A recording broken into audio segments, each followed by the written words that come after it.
एका बिहानै 12 बजे उठेको मुड पनि एकदम फ्रेस छ साला। हेर त आँखामा चिब्रै छैन, कति पनि छैन, यतापट्टि पनि छाँदै छैन। मौसम हेऱ्यो दिउँसोभर रक्सी र बियर हान्ने जस्तो छ। तर खल्ती हेऱ्यो बिस्काएर मर्ने अवस्था। ए साँच्चै बिस्कानी पैसा नि छैन, झुन्डेर मर्नुपर्छ, त्यही पनि फ्रीको डोरीमा।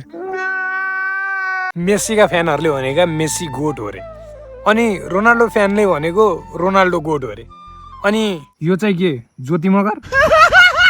केटीहरूले बोका भन्दा रिसाउने केटाहरू आफ्नो आइडललाई त्यही बोकासँग दाजिरहेका छन्। बरु तिमीहरू चाहिँ भेडाहरू होस्। अब मैले यति भन्दै गर्दा यसलाई गोटको फुल फर्म थाहा रहन्छ भन्न बेर छैन।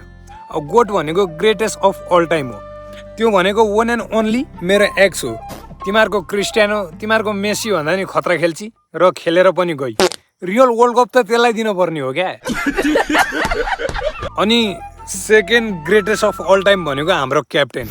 उहाँको ड्रिब्लिङ देखेछस्, उहाँको स्किल्सहरू देखेछस्, उहाँले हानेको गोल्सहरू देखेछस्, कस्तो दामी हान्नुहुन्छ।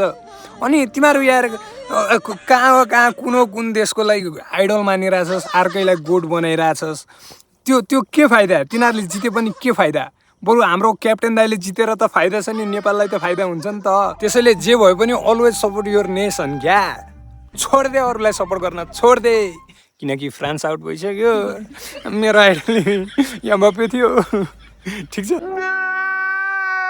मलाई फुटबलको याद थाहा छैन भन्नेहरू यता हेर। अब तेरो दाइले सिकाउँछ फुटबल कसरी खेल्ने हो भनेर। Não quero mais pegar você.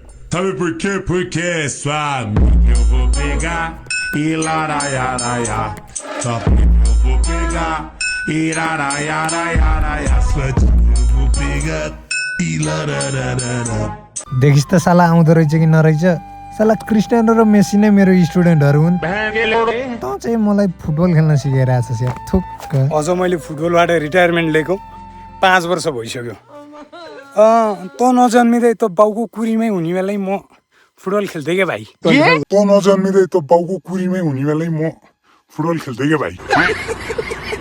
त्यसैले नसिका मलाई, नसिका, नसोध मलाई फुटबलको याफको बारे। त्यस्तो हरियाली रङ्गीन बगैँचामा बस्ने पुतली के को झाडी खोज्दै आएको होला नि है। हामी बेरोजगारको केही कामै छैन। लुतो आएको ज्यान चिलायो, गेडा चिलायो, बस्यो, दिन काट्यो, यही हो जिन्दगी। दाइ उहाँ त कस्तो औडा खाले माछा झरेछ नि। कहाँ? उहाँ मूलमा कस्तो माछा नि औडा खाली हुन्छ र? साइको होइस्किया नपत्ता हेर्न जानु नि त। मैले पनि फर्स्ट टाइम देखेको त्यस्तो माछा। कस्तो माछा हो र? सार्कै देखिस् क्या हो? होइन कि मैले पनि फर्स्ट टाइम देखेको त्यस्तो माछा। हेर्न जानु नि त। ए ल एकैछिन बाख्रा हेर्दै गर, म आउँछु है त। म पनि औडा खाले माछा हेर्नको लागि आफ्नो गन्तव्यतिर लम्किएँ। त्यसले भनेको त यहीँ हो। कस्तो औडा माछा रहेछ र हो? कहाँ थियौँ? त्यहाँ होला, त्यहाँ। हो यार, साँच्चैको पो रहेछ त। ल यो कस्तो खाले माछा हो यार, हेर्नु न ल।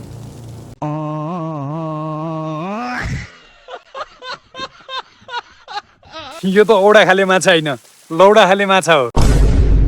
पृथ्वीकै सबभन्दा अनौठो माछा हेरिसकेपछि लागे म घरतिर। त्यही क्रममा देखेँ मैले एलियन आउँदैछ केटाहरू, सबैजना जोगेर बसो है। एलियनले तिमीहरूको कन्डो हानेन भने अर्को भिडियोमा भेटौँला। त्यो दिन जेललाई बाई।